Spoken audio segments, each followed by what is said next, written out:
Live from the Las Vegas Strip, it's the Junko Bodie Show. If casino gambling is your thing, and winning is an even bigger thing, you're in the right place. From casino table games to sports betting, the Wizard shares tips that turn into dollars. So here he is, folks, the man who put the black in blackjack, the Lord of the Boards, and the Wizard of Odds himself. What up, Junko Bodie?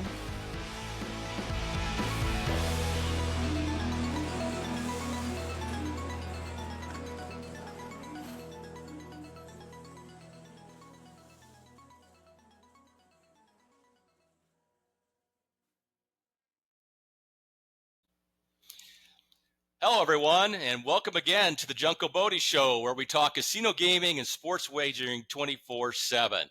If you're new here, I'm Junko Bodie, retired banker turned full-time gambler and author of Casino Gambling for Winners and How to Win at Roulette, 10 Strategies That Actually Work. If you follow my books, you know a little bit about me. You know I'm a relatively conservative gambler, a grinder gambler.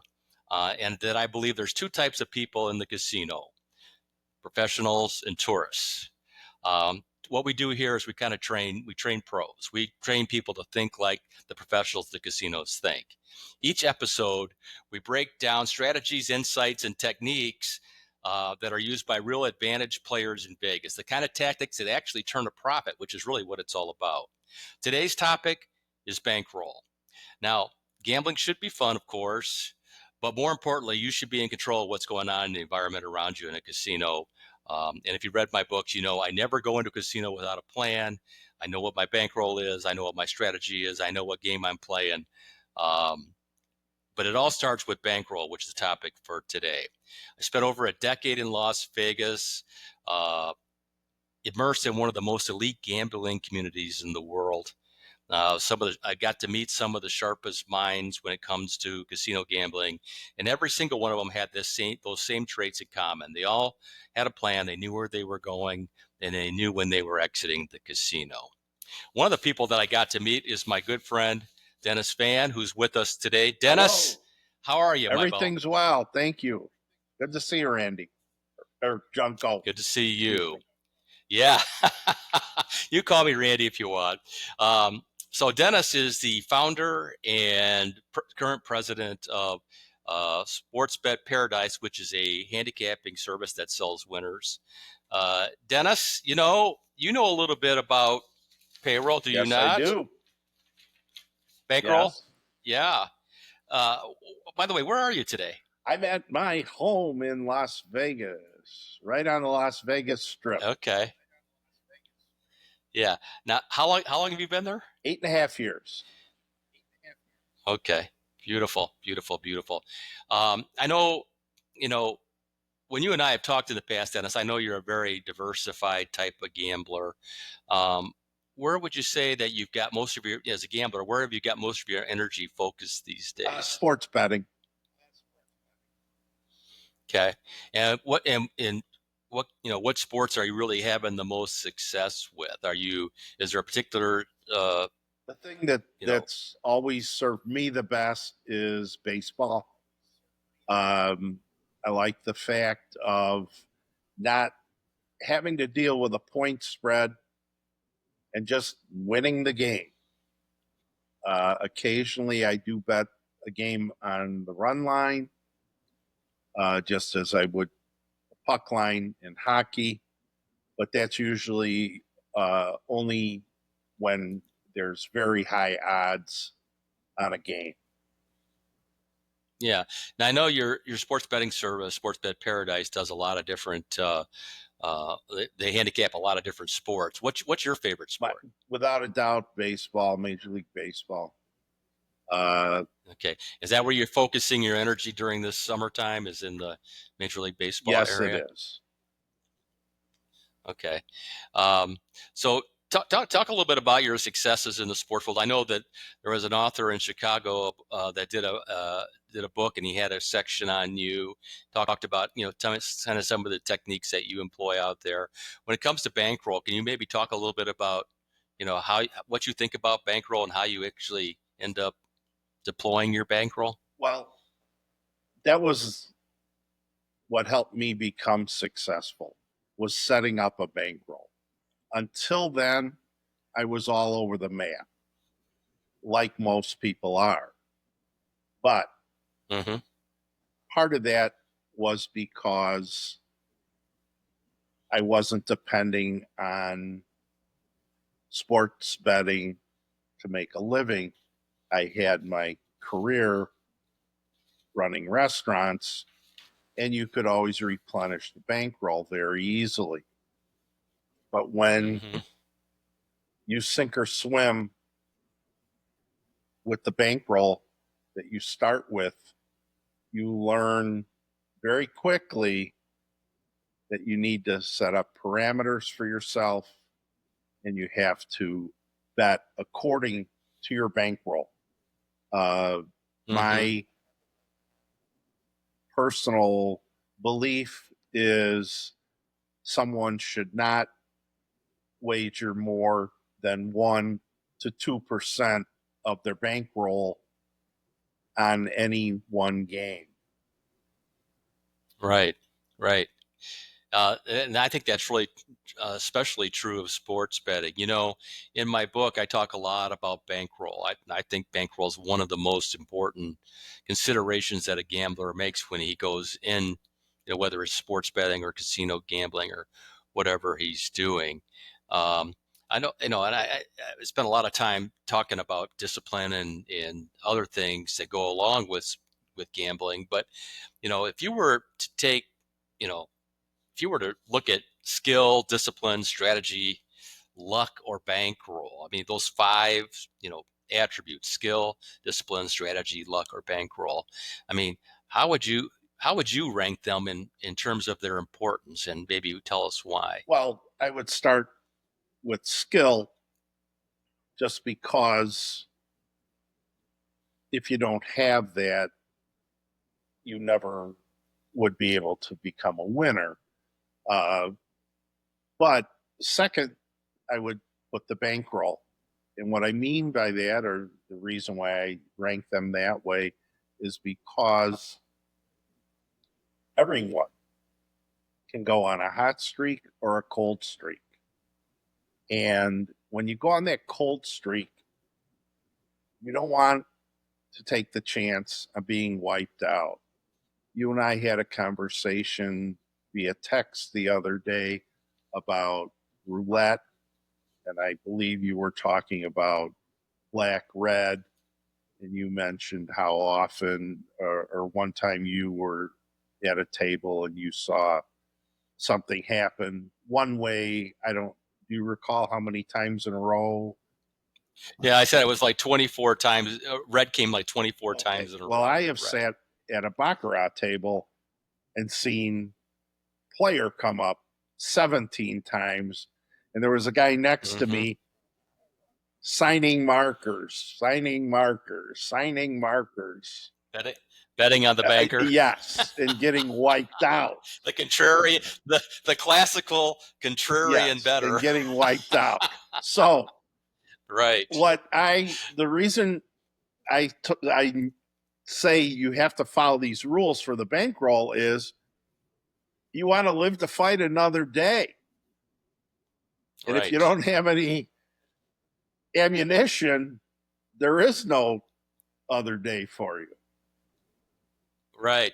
Well, yeah, and that almost gets into money management, which I left off that list, which was probably should have been on it. But the way I look at bankroll is that bankroll is a stop loss for me. Okay, when you talk about, again, that 24 red streak, if you were for whatever reason betting only on black, uh, then at least with a specified bankroll, where it worst case scenario is. You always have to know what the worst case scenario is, and hopefully you don't get there very often. If you are, you're probably not a very good gambler, and that's how I look at bankroll.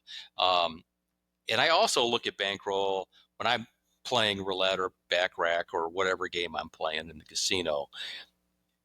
It's my gauge, right?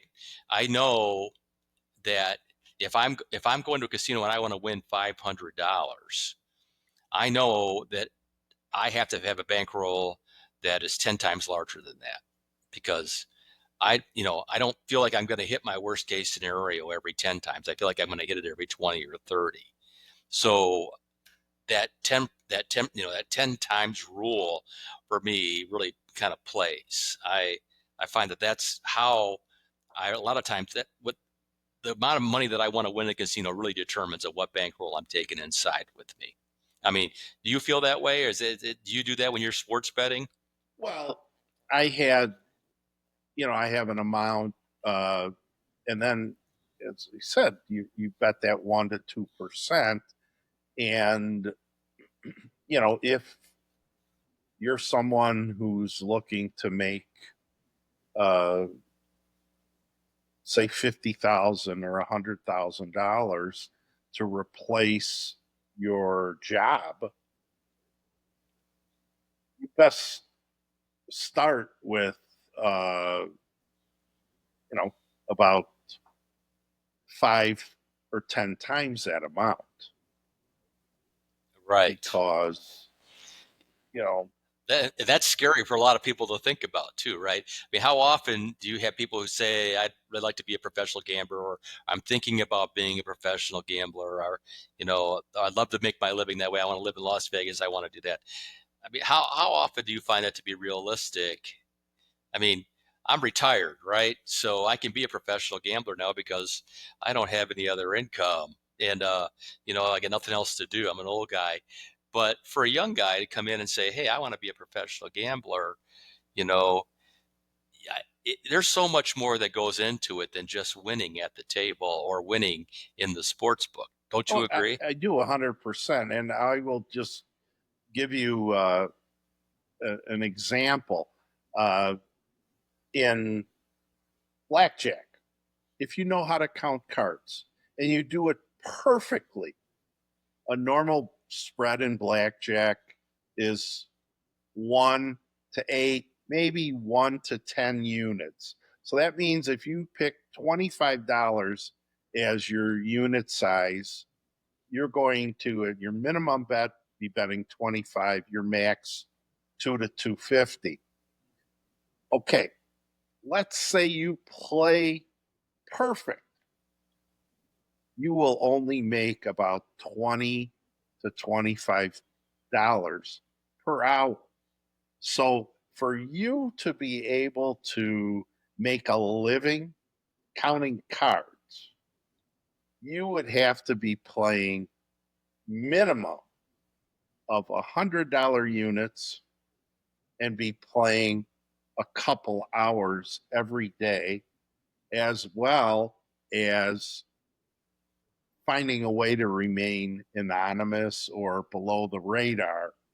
And once you start Right. firing Which those is one of the hardest those parts, black right? chips or purple chips, you bring scrutiny upon yourself. Uh, so From a lot of people. yes, Right? Not just the IRS, but also the casino correct, itself, and correct. So right, and try not to get robbed on the way you out, you right? have to think So you have to think this out, as well as just thinking how to win.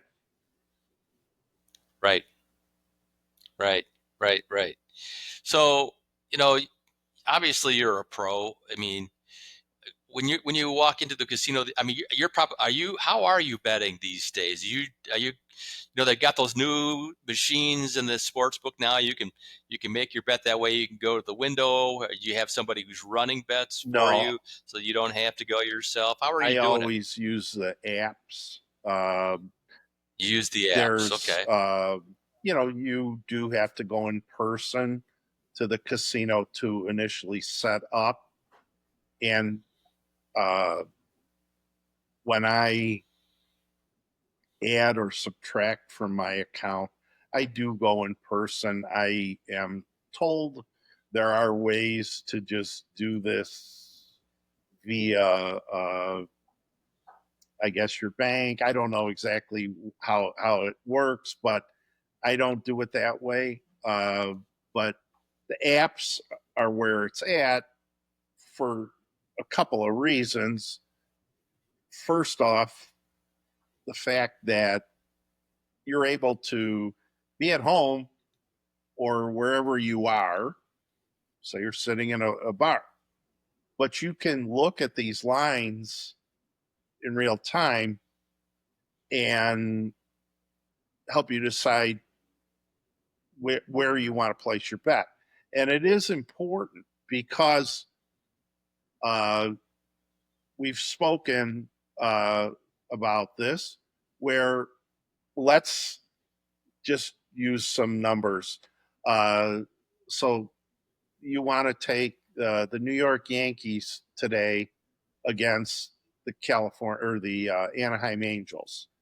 So that line started today, this morning when I woke up. It was at circa, they were minus 200 if you took the Yankees. If you took the Angels, you would be plus 85. It now has risen. And this morning, Caesars had it at minus 215. So if I was going to bet $100, I naturally would have wanted to bet it at circa, because I only had to put up $200 to win 100, not 215 to win 100. And anybody who's only using one outlet or not as many as possible is cheating themselves, because that $15 difference, say you come across that 2 times a week, that's $30. Right. $30 each week. That's $120 a month. If you're betting, large money, that adds up very quickly. And why wouldn't you want to get the best number for yourself? Right. Well, I live in Biloxi these days. I lived in Vegas for a long time, as you know. That's how we became friends. Um, I, I have learned over the years, when it comes to bankroll, the value of credit, because I'm not gambling my own money. Right.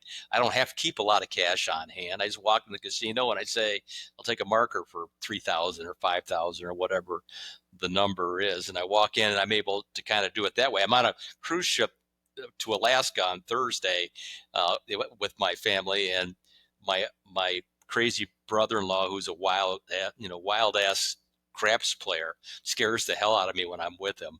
But and if you're watching this, Bill, it's the truth that you scare the hell out of me. But in order to keep up with that guy, I would need casino credit. It's kind of a funny deal. But that's another way that I find that then you just you play, you take your winnings, you pay the casino back.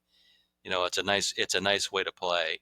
For somebody who's really wanted to get into gambling, who thinks they're pretty good at it.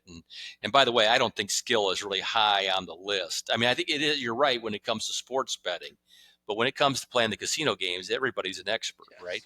I mean, like you said, there's a few card counters out there, but blackjack's blackjack. As long as you're not doing stupid stuff, skill level's kind of minimized. You're really talking about money management probably being the most important factor, along with having the right bankroll, because if you lose 10 hands in a row and you're broke, you're never going to come back, right? That's why bankroll is also important, is, it buys you time, right? Isn't that really the most important thing in gambling?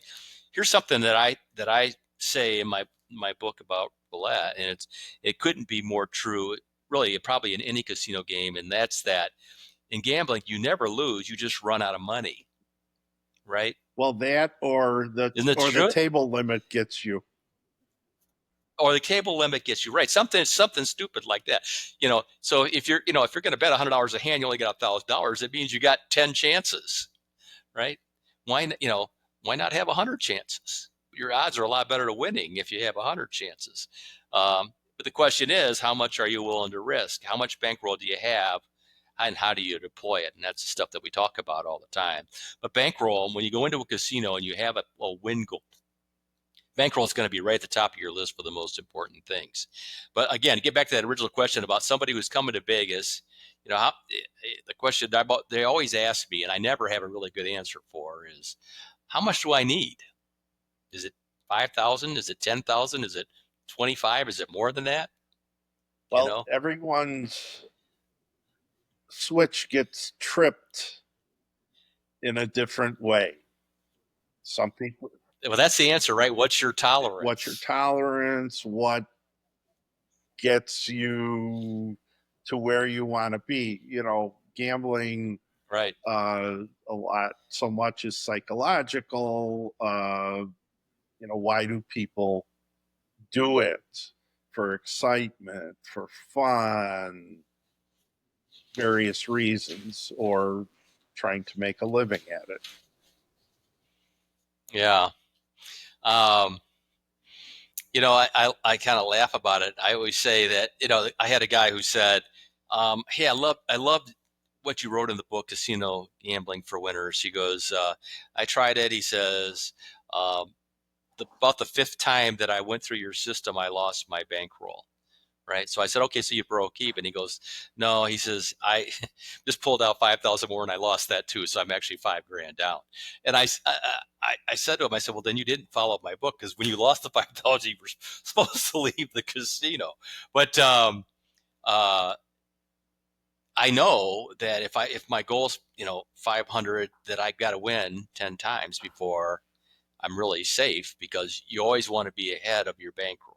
That's the way I look at it. It is that, every week, even now, still, when I have winnings, I spend some of the winnings, of course, but some of that winnings goes right back into the bankroll, stash, because I want to continually build it, because you never know when you're going to have one of those sessions, where Titanic luck takes hold, right? Where you lose every hand that you play for an hour. And we all have those. It happens occasionally. There's no way around it. And that's part of gambling. And just being able to manage your way through that by having a set bankroll, by having that stop loss, that's so important. Do you agree with all that, or do you have any comments one on of that? the things I had worked at a few casinos in Chicago area. I was always in food and beverage. I was not in the gambling aspect of it, but a conversation that often came up was, and especially because for part of the time I worked at these casinos, they made the ships go sail, the boats sail. And so you could not get on and off at your leisure like Right. it is now. And right. But let's get back to the way it is now. So if you go to a casino and you brought $1,000 with you and you are up $200, get the hell out of there. Be happy. Right. You made 20% in an hour or 2 hours or 15 minutes. Be happy with that and live to fight another day and keep Right. adding to that. Well, maybe the exit skill might be the most underrated skill there is to be able to be happy with the profit and leave the casino with it. Because I find that most people are ahead at some point during their gambling journey, but so few leave the casinos with actual dollars. And the reason for that is that once they win it, they think it's the casino's money, not theirs. But the truth is, it's always been their money, right? Well, Junko, that could be one of the most important aspects of gambling. And that is something that I enjoy about your book, is you say, okay, if this is your bankroll size or your session, the amount of money for your session, this is what you should aim to win. And once you win that, adios. Adios, That's baby. Right? perfect. Yeah. That's the way we That should and all that do it. absolutely correct, Dennis. Absolutely correct.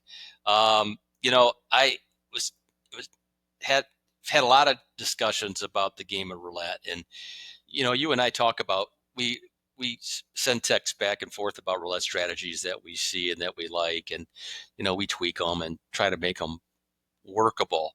But the truth is that every strategy that I've ever seen only works in the short term, right?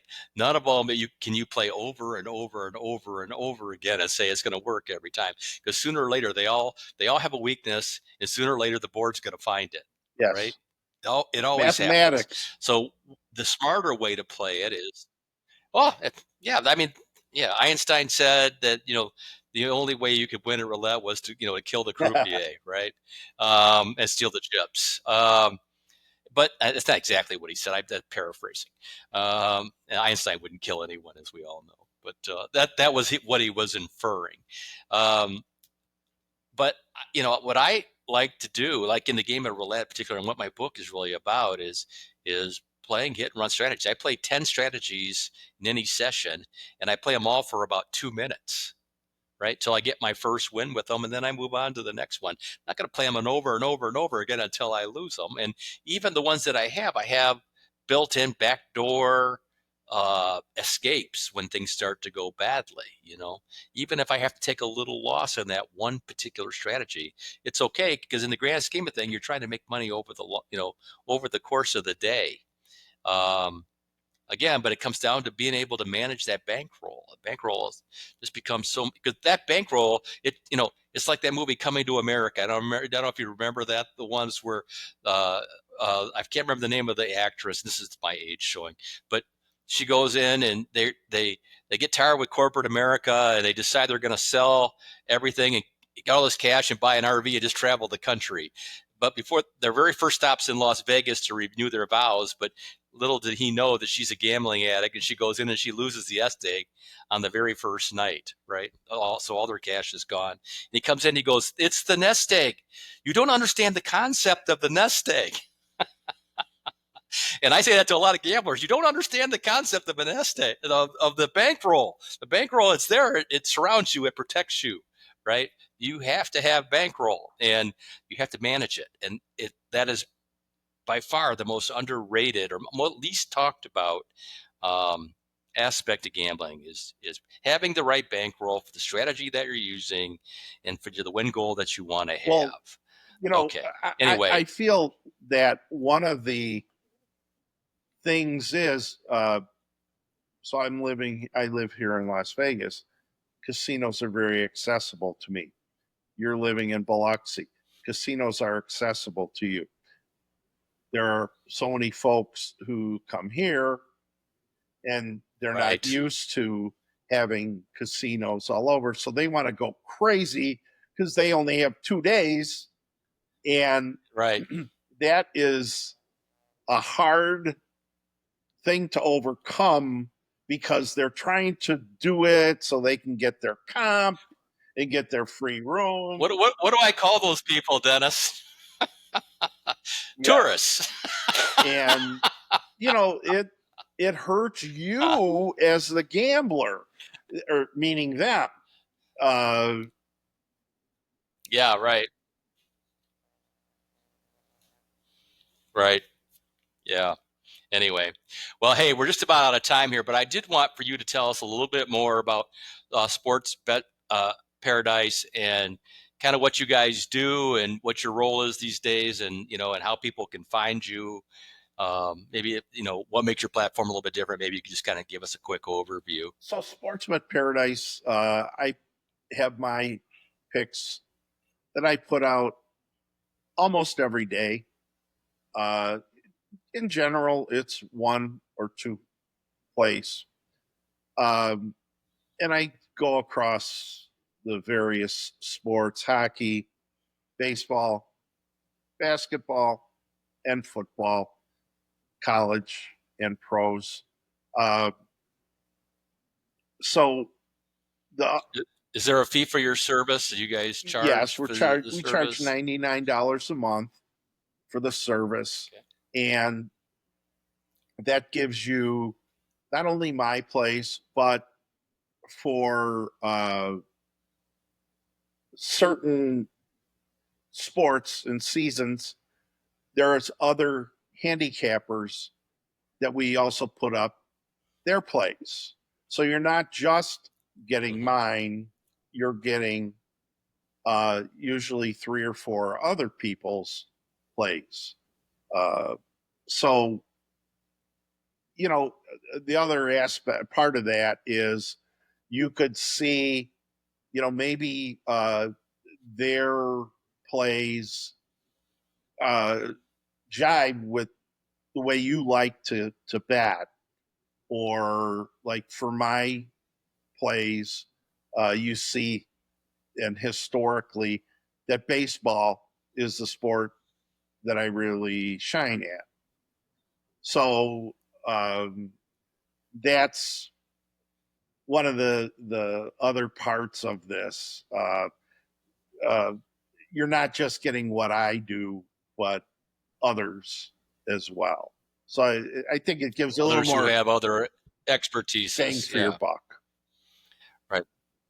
What makes your platform different at Sports Bet Paradise? I think the honesty level.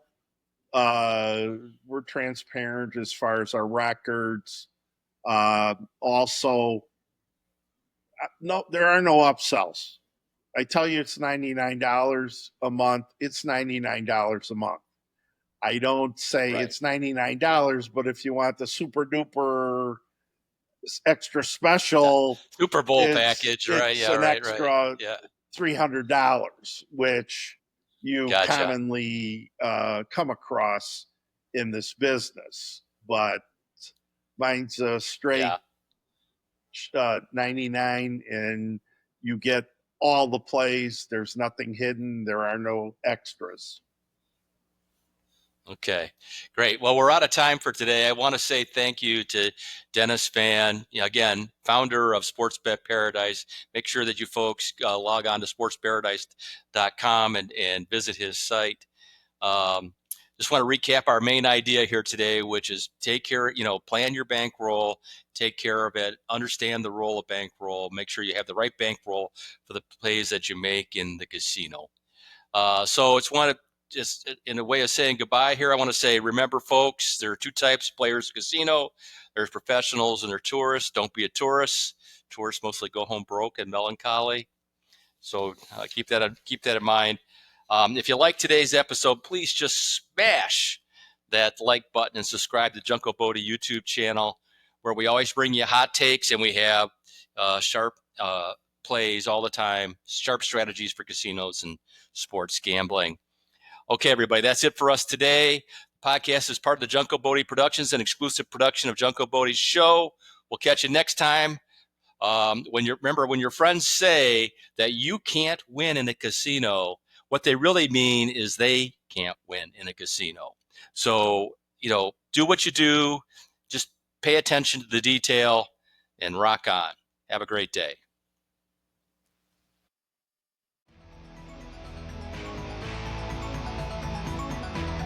And there you have it. Thanks so much for listening to the Junko Bodie Show, a production of Junko Bodie Enterprises and the Lowdown on Motown Sports Network. If you like today's show, please toss us a like and be sure to subscribe to the podcast. After all, that's how we grow, and it keeps Junko giving us these winning tips. We look forward to you joining us for the next episode of the Junko Bodie Show. Until then, remember what Junko says, and don't be a tourist. Tourists go home broke.